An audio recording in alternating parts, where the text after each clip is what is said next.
South Africa drew 2-2 with Liberia in a crucial AFCON qualifier on Friday.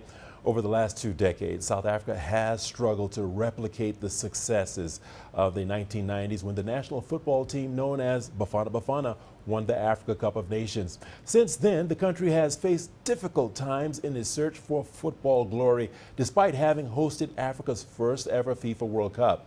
CGTN CS du Plessis has more from Johannesburg. South Africa has suffered a steady fall from grace.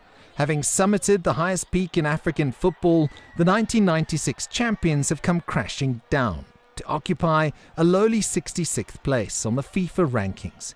Their faith now lies in Belgian tactician Hugo Broos, who believes that Bafana Bafana can become a powerhouse again, but it will take time. You become better, you progress by playing those tournaments.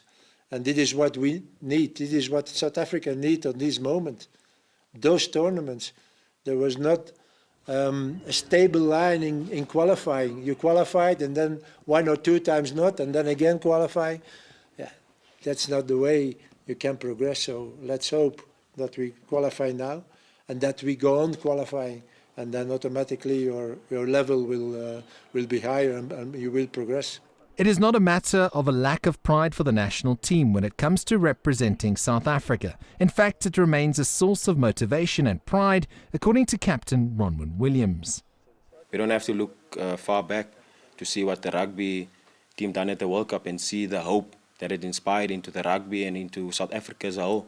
So we want to play our part as well, because we know how important we are to the society and to the people who are looking up to us. I mean, there's so many negatives going around in our country now. So, the little that we can do, to help the country, that's going to be, highly important. So, when we put on the Bafana jersey, we have that expectation.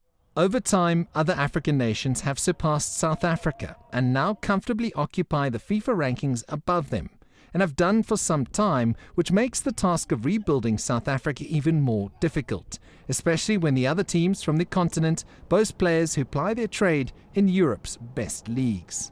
We've hardly produced players who played consistently in the top 2, 3, 4 or even 5 leagues in the world.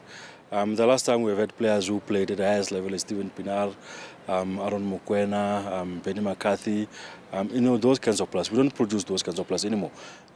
Probably the best player we have in Europe now is Lyle Foster, who's playing in the 2nd division in England. So there is a lot of work that to be done, and while we regressed, most of the teams progressed. Since 1992, the national coach of South Africa has changed 24 times. And with every coach, the intention has been the same: restore the former continental champions to their past glory. Unfortunately, that hasn't happened. And with glimpses of improvement under their AFCON winning coach, who is the 25th, there's hope that based on the foundation laid, that the future will yield some success and a new chapter for the team that inspires so much hope in the Rainbow Nation. CS du Plessis, CGTN, Johannesburg, South Africa.